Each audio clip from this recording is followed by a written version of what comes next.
prepare seu coração para uma palavra que pode mudar o rumo de sua vida, pois tenho certeza que Deus irá falar contigo. Fique até o fim e não se esqueça de comentar sobre a mensagem.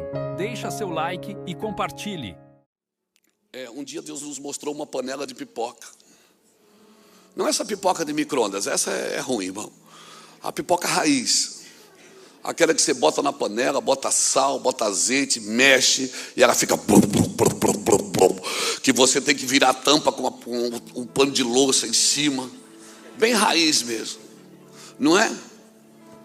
Aí, quando acaba o barulho, você pensa, tá pronto. Aí você pega uma bacia e quando você vira a panela, você percebe que tem um monte de pipocas embaixo que não estouraram. Culpa de quem? Da panela? Do fogo? Do sal? Do azeite? Não, culpa das pipocas que já estouraram e não saíram de cima. Então o meu trabalho e o seu é dizer para as pipocas que já estouraram: sai daí, irmão, não atrapalhe os outros. Deixa os outros crescerem também. Deixa as pessoas crescerem. Meu irmão, se você baixa a nuvem, se você obedece a Deus nos detalhes, porque Deus é detalhista. Tudo que Ele foi construir, Ele deu medidas. O tabernáculo tinha medidas, a arca tinha medidas, o templo tinha medidas. E eu e você fomos chamados para andar nas medidas de Deus, não para criar doutrinas para Deus se enquadrar nelas. Deus tem uma medida para nós como cristãos. Então eu faço sempre pergunta: eu quero, eu posso, eu devo?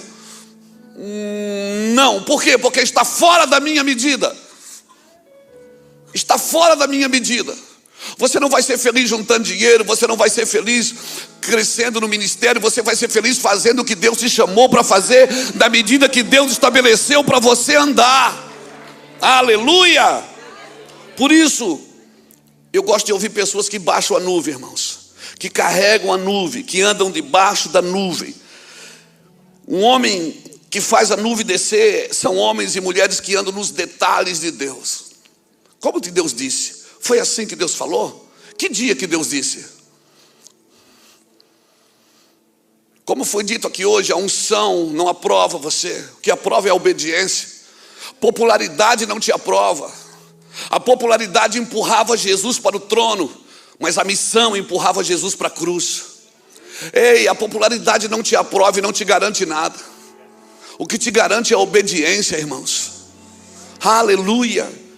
Não faça conforme o modelo que você acha que tem que ser. Se você ler Êxodo 25, versículo 40, ele diz: faz tudo como você viu que eu te mostrei aqui no monte. Tem um detalhe, irmão, não tinha outro caminho. Quando acabou a construção, a nuvem veio. A nuvem está dizendo para mim, a presença de Deus está dizendo para mim: você fez a coisa certa. E por isso eu vim. E o que vai transformar a sua vida não é o poder de Deus, é a presença de Deus. Você pode estar num culto com 30 anos debaixo do poder de Deus. Como é que foi o culto hoje? Foi maravilhoso, caí 3 vezes na unção. O que te transforma é a presença. Porque quando eu abro minha Bíblia e falo de Deus, eu atraio o poder. E o poder vem sobre você. Você pode ser curado, você pode ser liberto, você pode ser transformado. Mas daqui a pouco esse culto vai acabar, a gente vai jantar. Vai, né, pastor? Vai, a gente vai jantar. A gente vai jantar daqui a pouco. E aí, pastor João, eu vou parar de falar de Deus. E você vai perceber que quando você para de falar de Deus, o poder também vai embora. Mas você vai para casa, vai para o hotel, você vai falar com Deus. E quando você fala com Deus, não é o poder que vem, é a presença. E cara, na presença ninguém consegue. Na presença Ele não compra meus livros. Na presença Ele não tira foto comigo. Na presença é eu e Ele, e mais ninguém. Na presença Ele vem e costura você por dentro. A presença mostra você para você mesmo. E você vai ver que não é tão bom assim. No poder não. Por isso que Paulo fala em 1 Coríntios capítulo 10, esse povo andou por 40 anos no deserto, bebia da rocha que era Cristo, comia do maná que descia do céu, mas Deus não se agradou da maioria deles, por isso ficaram prostrados no deserto. Porque viver no poder de Deus, na unção de Deus, eu gosto disso, irmão, eu gosto do fogo. Eu sou peteca, eu gosto do fogo. Mas o que eu gosto mesmo é quando a presença invade o quarto. E não adianta você empolar a voz, oh Deus, não adianta. Não adianta fazer promessa. Não adianta mudar a voz, não adianta. É só você e Ele. E ali Ele vem e mostra você para você mesmo. Diga comigo, homens de medidas. Todo homem de medida, ele tem um coração voluntário. Ele tem um coração voluntário. Primeiro é o coração voluntário para dar, para oferecer, para fazer. Mas vai ter coisas que você não vai andar na voluntariedade do seu coração. Tem coisas que é Deus que vai pedir para você. Gideão foi lá e sacrificou um boi para o Senhor. Mas o Senhor disse, me dá agora o segundo boi. Tem ofertas que é Deus que te pede, não é você que der. Eu estou sentindo de dar. Tem oferta que você não sente, é Deus quem te pede. E quando Deus te pede, tem um propósito. Fique tranquilo que eu não vou fazer outra oferta. Relaxa. Eu só estou falando que tem coisas que Deus vai pedir para você e não vai pedir para os outros. Nossa filha Bruna Caroline, ela casada com o Charles, que viaja comigo. Quando ela era menininha, um dia ela chegou para mim com os olhinhos cheios de lágrimas e disse, pai, por que na vida da gente tudo é mais difícil? Tem um monte de gente que faz tudo errado e dá tudo certo para eles. Por que para nós não é tão... É tudo mais difícil. O senhor é pastor, é um homem de Deus, a mãe é uma mulher de Deus. E a gente está sempre sofrendo, sempre passando por dificuldades. Eu abracei ela e disse, filha, eu não sabia o que dizer, mas eu creio que Deus iluminou minha mente. E eu disse para ela, filha, as exigências de Deus são para os íntimos. Deus não exige nada de crente meia boca. Deus sabe com quem Ele pode contar. Deus sabe quem anda nas suas medidas. Deus sabe com quem Ele pode contar. E por isso, querido, que eu acredito que a Bíblia diz que a terra é dos mansos. A terra não é dos que guerreiam, é dos mansos. Os mansos herdarão a terra. Amém? A terra é deles. Não é quem vive brigando, mas é quem vive em paz. Quem está longe dessa neurose evangélica.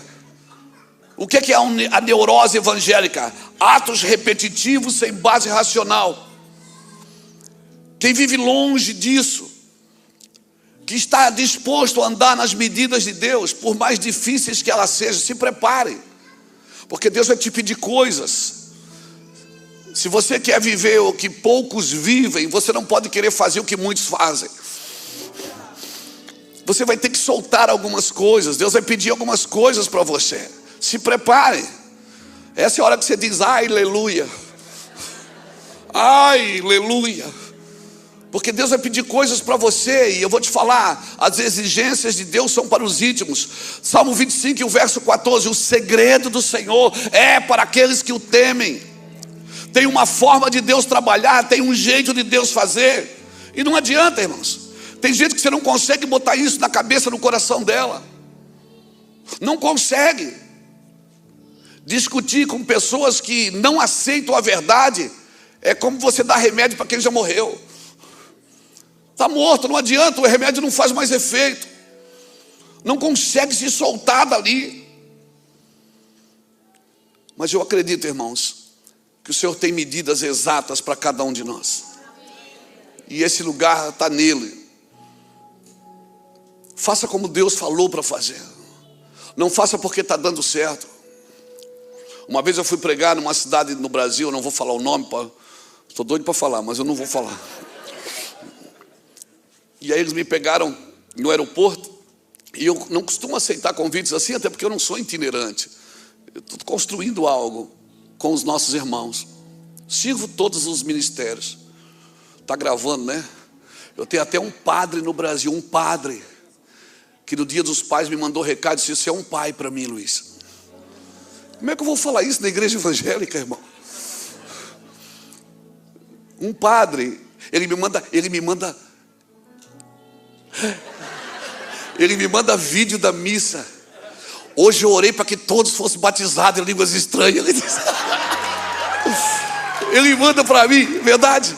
Meu amigo, eu vou pregar no estado, eu não posso falar, no estado que ele está. Ele vai lá no hotel com a equipe dele. Luiz, ora por nós. Nós estamos vivendo um tempo extraordinário da presença do Espírito Santo. Eu fico olhando aquilo e digo, Deus, que confusão é essa? Deus diz assim, meu filho, não joga pedra no Egito, porque você pode acertar a cabeça do irmão José. Cuidado para você não ficar jogando pedra no Egito, porque o irmão José está lá e foi eu que levei ele para lá. Aí eu digo, Deus, que negócio é esse? Ele diz, ei, eu não sou Deus dos evangélicos, eu sou Deus de toda a terra. Alguém está me entendendo aqui? Deus não aceitou Jesus e veio congregar com a gente. Ele é Deus de toda a terra. As pessoas que você odeia, Deus quer salvar elas. Essa que você lembrou dela agora, pensou nela agora, passou correndo na sua mente. Deus quer salvar elas e quer usar você para elas. Aleluia. Deus não tem problema com gente. Deus não tem problema com ninguém. É nós que fazemos acepções de pessoas. Não, mas adora imagem. E nós adoramos pessoas. E pelo menos as imagens não cobram para pregar nas nossas igrejas. Eu sou o último mesmo. Não é, pastor Júlio? Sou o último mesmo.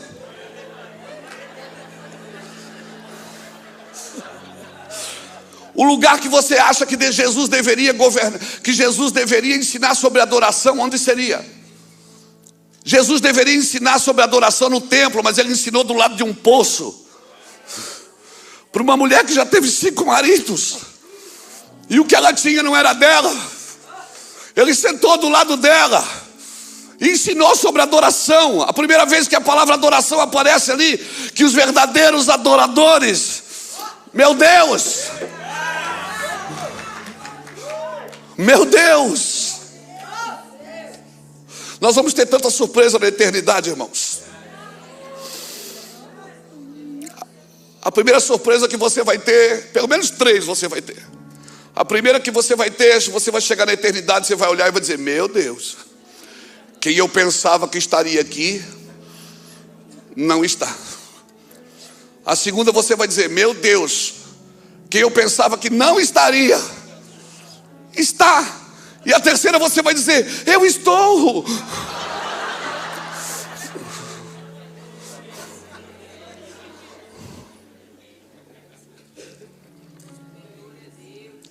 Não enquadre Deus na sua religiosidade. Não enquadre Deus no seu padrão. Não enquadre Deus. A primeira revelação que você precisa ter de Deus é que Ele não é homem. Ele não pensa como você.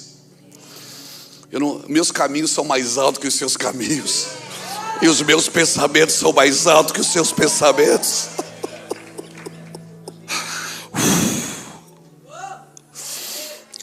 Aleluia. Aleluia. Os meus caminhos são mais altos que os seus. Assim como cai a chuva e a neve do céu e para lá não torna, mas antes da semente ao que semeia e pão ao que come, assim a palavra que sai da minha boca, ela não voltará para mim vazia, mas ela vai prosperar para aquilo que foi designado. Sabe qual é o nosso problema? É que a chuva e a neve a gente vê cair. A chuva e a neve a gente vê cair. Quando Deus diz assim te diz o Senhor. Como é bom ouvir uma palavra assim, irmão. Quem aqui já ouviu? Quem aqui já recebeu uma profecia assim te diz o Senhor? Meu Deus, a gente ouve só a metade, porque a outra metade a gente está chorando. Tem que perguntar para alguém, o que é que ele disse mesmo? Fala para mim. Mas a Bíblia diz que assim como cai a nuvem do céu e para lá não torna, mas antes da semente ao que semeia e pão ao que come, assim a palavra que sai da minha boca. Toda palavra que cai sobre você,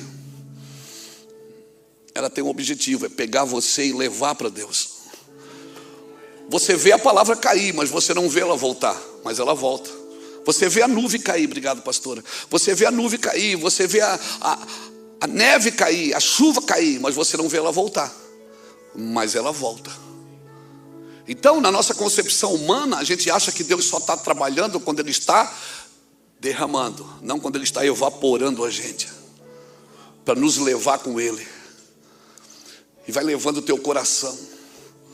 Por isso que onde estiver o teu tesouro, aí está teu coração. Tem gente que só está andando aqui na terra com vasilhame, irmão. O coração não está mais aqui. A mente não está mais aqui. Tudo que ele faz, ele produz no seu lar, produz na sua família, mas ele não está mais nessa terra. Aleluia. Ele está ali. Então, por favor, não acha que Deus só trabalha quando você recebe uma palavra. Na realidade, Ele trabalha quando Ele está evaporando você, quando Ele está tirando e levando você para Ele. Assim é a chuva e a neve que cai do céu e para lá não torna. Mas antes da semente para o que semeia e pão ao que come, assim é a palavra que sai da minha boca. Irmão, se você tem uma palavra para andar nas medidas de Deus, ande nelas. A palavra que mantém a gente de pé, irmãos. Mas como eu disse ontem, eu não me alimento da Bíblia, eu me alimento de Cristo. A Bíblia é só o menu. Eu nunca fui na Bíblia buscar uma pregação. Não, pastor, não. Eu sempre fui nele. E quando ele fala, porque se eu não estou disposto a ouvir a voz, do que adianta estudar a letra? A Bíblia é clara quando ela diz que a letra mata, mas a vida de Deus, você se alimenta de Cristo, do Cristo vivo, do Cristo das Escrituras, e Ele tem uma medida exata. Você vai perceber que ninguém se converteu antes da cruz. Ninguém se converteu antes da cruz. Ele diz: eu prego para que vocês ouvindo não ouçam, e não creiam, e não sejam perdoados os vossos pecados. Ninguém poderia se converter antes da cruz. Mas depois da cruz, no primeiro culto, 3.000 almas se entregaram para Cristo, e Ele nem estava mais ali. Só o seu Espírito. Porque quem se converte sem cruz, se converte ao benefício do Evangelho, e não à eternidade dele, e não ao propósito eterno dele. Essa não é uma medida exata. Deus tem uma medida. Jesus ensina sobre adoração para uma mulher num lugar contaminado. Ela até perguntou para ele: mas a gente não se dá, eu sou de outra igreja, por que você está falando para mim? Eu não congrego com você, eu congrego em outro ministério. Ele diz: não, mulher, mas vai ser, sabe, vai chegar um dia que os verdadeiros adoradores me adorarão em espírito e em verdade. Ela disse: és tu maior que o nosso pai Jacó, que fez o poço, que ele bebeu, seus filhos beberam, seus gados beberam, e nós estamos bebendo ainda? E Jesus começa a ministrar com aquela mulher, num lugar contaminado. Ele deveria falar isso no templo, mas ele fala para uma mulher do lado de um poço. Uma mulher que já teve 5 maridos, estava no 6º, mas agora o 7º marido estava passando na vida dela. O perfeito. Aleluia. O perfeito. Irmão, e se nós vivemos com Cristo, pastor, mas é difícil. Querido, se você viver com Cristo, o mundo não te atrapalha. Se você come de Cristo, o mundo não te atrapalha. Se você anda nas medidas de Deus, o mundo não te atrapalha. Somos nós que atrapalhamos o mundo. Nós atrapalhamos o mundo por causa da vida de Deus em nós. O mundo se rebelou contra o homem. Por quê? Porque o homem se rebelou contra Deus. Deus não tem problema de ajustar as coisas. O mundo não espera a igreja. Ou melhor, o mundo não espera a volta de Cristo. Quem espera somos nós, a igreja. O mundo espera você se manifestar e levar as medidas que Deus te entregou para eles. Por isso que a Bíblia diz que aquele homem que foi assaltado caiu na beira de um caminho. Passou um sacerdote, passou de largo. Passou um levita, passou de largo. Mas um samaritano parou e ajudou. O que eu aprendo aqui? O sacerdote e o levita passaram de largo, por quê? Porque eles eram maus? Não. É porque eles trabalhavam no templo. Então eles pensam, o que é fora do templo não é problema meu. O que é fora do templo não é problema meu. O sacerdote e o levita, a limitação deles era o templo. Não é dentro do templo, não é problema meu. Mas um levita, um samaritano tinha templo. Então ele não tinha limites. Ele parou e ajudou, por quê? Porque ele não estava preso, limitado a um templo. Por que Deus estabelece uma igreja num lugar? Para mudar o ambiente, irmão. Para mudar a cidade, para transformar o lugar. E eu volto a dizer, se em Sodoma tivesse uma igreja com 10 justos, Deus não destruiria a cidade por amor aos 10. Aleluia! Aleluia! Afie bem as suas espadas aqui dentro, mas se você quiser viver um avivamento, você vai ter que ir lá fora. Se prepare em tudo, vai buscar Deus, faça campanhas de oração, de jejum, façam vigílias, taca fogo nesse altar.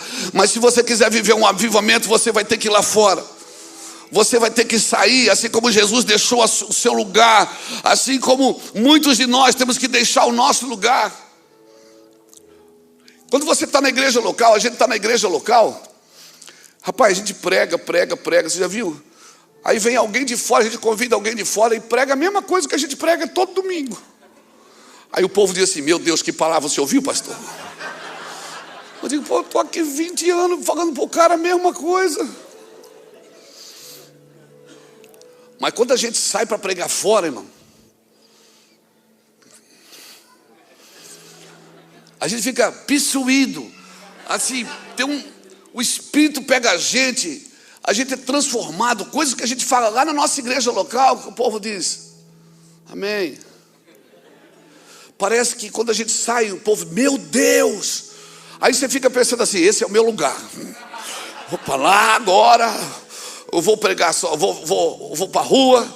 Não, irmãos, eu sou treinado em Itajaí, é lá que eu sou treinado. Lá que eu sou treinado, às vezes eu estou expulsando o mesmo demônio da mesma pessoa 10 anos. É os mesmos problemas. Quando o irmão liga, eu já sei o que é. Mas lá eu sou treinado em paciência e resiliência. Porque quando eu saio, a espada está afiada. Amém? É lá que a gente sai. Esse dia até uma irmã, preguei uma mensagem lá. Ela disse, pastor, posso falar com o senhor no final do curso? Pode? Ela disse, essa mensagem que o senhor pregou, faz uns 15 anos que o senhor pregou ela aqui, não faz? Eu digo, faz. Eu sabia, eu percebo que o senhor repete as mensagens de vez em quando. Aí eu fiquei branquinho, vermelhinho, disse, não, eu repito. E ela disse, por que o senhor repete as mensagens? Eu disse, porque vocês repetem o pecado. Vocês repetem o pecado, eu tenho que repetir a mensagem. E a palavra se renovará a cada dia, irmão, cada manhã. Porque ela está na medida de Deus. E se ela está na medida de Deus, ainda que esteja a mesma medida sempre, Ele vai fazer nova todas as coisas, todos os dias, em todos os anos. Aleluia, aleluia. E o pior é quando a sua esposa, que já ouviu a mensagem, chora de novo, irmão. Glória a Deus. Anda na medida de Deus. E só tem um jeito para andar na medida de Deus, é obedecendo o que Deus mandou você obedecer. Amém, querido? Cuidado com as suas palavras. Como eu disse ontem, eu quero jogar sementes aqui. Nós tivemos um retiro de pastores agora aqui da Flórida. Juntamos os pastores que caminham conosco aqui nos Estados Unidos. E teve um dia lá que eu falei 8 horas. Nós vamos construindo. Numa conferência como essa, ninguém consegue dar tudo. Nenhum pregador consegue passar tudo. Então nós estamos aqui jogando chaves, sementes, acreditando que você quer mais. Porque uma pessoa que vem numa conferência, irmão, ela quer mais do que um culto. Pessoa que faz uma inscrição e vem numa conferência, passar grande parte do seu dia, é porque ela quer mais do que um culto. E nós queremos honrar a sua vontade e a sua fome. Eu estou cansado de fazer festa para quem não está com fome. Nós queremos honrar a sua fome. Nós vamos entregar tudo. Amém? Nós vamos entregar tudo. E seja intenso mesmo, irmão. Grita mesmo. Ah, mas Deus não é surdo, mas você também não é mudo. Grita mesmo, vai para cima, irmão. Chama para a briga. Eu quero isso. Eu era o cara que eu ia para a igreja. Aleluia, aleluia. O pastor Lapa, que hoje é vice-presidente do Mevan, ficava na minha frente, nós era amigo de infância. Ele dizia para a esposa: vamos ficar longe do Luiz, que o Luiz grita demais. E eu ficava lá, aleluia. Até hoje ele é o vice-presidente do Mevan, faz 23 anos. Ele me ouve gritar todo dia, irmão. Mexe com quem está quieto. Intenso, seja intenso. Seja intenso, mergulha mesmo, irmão. Pula sem paraquedas. Não tenha medo de correr risco. Faz quanto tempo que você não anda sobre as águas? Quanto tempo faz que você não tira uma moeda da boca de um peixe, irmão? Por quê? Você está muito racional. A razão é necessária, irmãos. Mas quando o Espírito vem, esquece, meu amigo. Você não vai conseguir andar na razão. Pensa num cara racional, sou eu. Tudo 2 e 2 é 4 e ponto final. Mas quando o Espírito chega, irmão, organize a sua vida. Deixe tudo pronto. Mas deixe um hiato no meio, para quando a presença de Deus chega, tira você dali e diz: agora você vai andar nas minhas medidas. Ok, você organizou tudo. Você organizou de 50 em 50, de 100 em 100. Mas agora quem multiplica os pães sou eu. É eu que vou fazer e você vai desfrutar disso. Aleluia. Glória a Jesus. Aleluia. Por isso, irmão, cuidado com as suas palavras. As suas palavras também podem tirar você das medidas de Deus.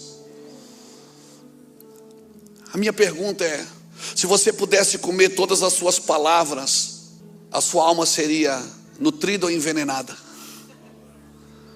Se você pudesse comer das palavras que você libera, a sua alma seria nutrida ou envenenada? Irmão, as medidas de Deus, elas são sobrenaturais. O mundo espera aguardentemente. Ele aguarda a manifestação da igreja, dos filhos de Deus. Mas tem coisas que você vai ter que ir. Você vai ter que ir lá, irmão. Não dá para você esperar. Então, eu acredito que o que eu ouvi aqui hoje desses irmãos pastores, Benhur eu conheço há mais tempo, são lições de vida. Lições de vida. Eu já vou terminar. E essas lições são para ajudar a abrir os nossos olhos. A Bíblia conta uma história, e eu quero terminar com essa história. João capítulo 9. Conta uma história de um cego de nascença. Que Jesus ia passando e os discípulos perguntaram: Senhor, quem pecou? Foi ele ou foi os pais dele para que nascesse cego? Jesus disse: não, ninguém pecou. Foi para que se manifestasse a minha glória. E a minha pergunta: por que a gente sempre foca primeiro no problema? E a gente tem dificuldade de focar na glória de Deus, na solução. Irmão, e se você anda nas medidas de Deus, você vai atrair muitos problemas. Muitos problemas. Por quê? Porque você tem a solução para eles. Você vai dizer: meu Deus, eu pareço um para-raio, só baixa problema. Não, é porque você tem soluções. E você é prático, você resolve rápido. E aí Jesus chamou os cegos: traz ele aqui. Cuspiu no chão, pegou lama, passou no olho daquele cara e disse: vai lá no tanque de Siloé. Siloé significa enviado. Para que Deus abre os seus olhos? E aquele cara volta feliz da vida, pastor Júlio. Ele estava vendo, cara, ele era cego de nascença. E o cara pedia esmola na esquina, agora está vendo. Aí quando ele chega, os amigos dele olham para ele e dizem: você não é o ceguinho? Ele disse: eu era. Você está vendo? Ele disse: eu era cego, mas agora eu estou vendo. Ah, você não era cego coisa nenhuma. Você está miguelando aí. Como diz lá no sul, migué. Migué. Não, eu era cego sim. Como é que você está vendo? Jesus, um homem passou, eu não sabia. Um homem passou e pegou barro, passou no meu olho, areia, sei lá o que era. Eu fui lá, me lavei e eu estou vendo. E os amigos dizem, mentira, você não era cego. Levaram ele no templo. Chegou no templo, os sacerdotes perguntaram, você era cego? Ele disse, eu era. Mas quem te curou? Um homem que passou. Os sacerdotes, blasfêmia. Hoje é sábado, não é para curar cego, é para ficar cego. Sábado não se cura cego. Esse homem não é de Deus, senão ele saberia que não deveria curar cego. É para deixar cego. Eu disse, eu não sei, eu sei que eu era cego, agora eu estou vendo, eu estou feliz, né? Eu estou feliz, eu estou vendo. Blasfêmia. Você tem pai, tem mãe? Tenho, manda chamar o pai e a mãe dele. Aí o pai e a mãe chegam, entram no templo. O sacerdote pergunta, é seu filho? Ela disse, é meu filho. Ele era cego. O senhor pergunta para ele, nós não congregamos aqui, nós congregamos em outro lugar. Nós não queremos nos misturar nessa confusão. Mãe, fala para o sacerdote que eu era cego. Ele era cego. Como é que ele está vendo? Eu disse, gente, eu já falei, eu estava ali. Blasfêmia. Você não era cego, coisa nenhuma, você está mentindo. Os amigos xingando, a família, os sacerdotes. Aí ele solta a pérola. Ele diz, será que esse não era o Messias que haveria de vir? Rapaz, você acha que você sabe mais do que a gente? Nós estudamos aqui a Torá, rapaz, você não sabe nada. Você é cego, coisa nenhuma. Ele disse, vai ver, vocês querem se converter para ele também. Moral da história, expulsaram o cara da sinagoga. O que é que eu aprendo aqui? Que enquanto ele era cego, ele não tinha problema.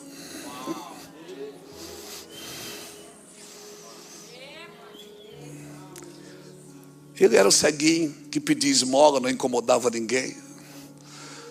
Sabe quando é que você começa? Sabe quando é que você começa a ser um problema? Quando você começa a enxergar. A minha pergunta é: você quer ver mesmo ou quer ficar ceguinho pedindo esmola? Você quer ver mesmo o que Deus tem para te mostrar? Moral da história: o cara era cego, não tinha problema com ninguém. Agora ele está vendo, teve problema com os amigos, com a família e com a religião. Deixa o menino rodar. Esse é o melhor lugar para correr na igreja, no altar, meu filho. Corre mesmo. Ó, sinal de Deus aí, haverão sinais. O cara era cego, não tinha problema com ninguém. Agora ele tem problema com os amigos, com a família e com a religião. A minha pergunta é: custa caro ver, gente. Enxergar custa caro. Andar nas medidas do céu custa caro. Aí o cara está lá sozinho. Quem é que chega? Quem é que chega? Ele está lá sozinho. Quem é que chega quando você está sozinho? O filho da irmã Maria, o cabeludo, o surfista da Galiléia, aquele que anda sobre as águas. Chega lá e pergunta: tu crê no Filho do Homem? Ele disse: onde é que ele está para que eu creia? Jesus disse: é esse que fala contigo. Ele se prostra, adora Jesus. E Jesus disse: eu vim para aqueles que não veem, começam a ver, e aqueles que pensam ver, se tornem cegos. Aí tinha os fariseus que disseram: ei, você está chamando a gente de cego? Nós somos filhos de Abraão. Ele disse: se vocês fossem filhos de Abraão, vocês tinham visto o que Abraão viu, porque Abraão viu o meu dia e glorificou. Não tenho problema se vocês são cegos. Se vocês fossem cegos, eu poderia curá-los. O problema de muitos de nós não é ser cego, é pensar que vê. Tem uma medida para nós. Deus tem uma medida para cada um de nós. Eu vou falar de novo, Deus tem uma medida para cada um de nós. Pega na mão desse irmão que está do seu lado, ajuda ele a ficar de pé. Vamos lá, gente. Deus tem uma medida para você. Amém. Eu creio que ontem nós começamos com água nos tornozelos. Hoje ela veio para o joelho. Amanhã ela vai dar nos lombos. E já vai ser águas que não vai dar para passar de pé. Nós vamos ter que passar a nado. Se prepare para se desvencilhar de algumas coisas que você acha que você está vendo. Deixa eu te falar uma coisa. O evangelho é loucura. O evangelho é loucura. E a menos que você queira acreditar nessa loucura chamada evangelho, uns pedem sinais, outros buscam sabedoria, mas nós pregamos a Cristo crucificado, que é loucura. É loucura. Sabe por que é loucura? Porque é um inocente morrendo por pecadores. É loucura. Eu achei que eu era louco quando eu usava droga. Cara, agora que eu sou um pirado, eu falo dentro do carro sozinho, eu estou no banheiro falando sozinho. Quer dizer, sozinho não. Tem uma medida para você. Feche seus olhos, querida. A paz do Senhor, meus irmãos. Gostou da mensagem? Deixa seu like e compartilhe. Veja outras pregações que preparei para você. É só clicar no link e Deus o abençoe.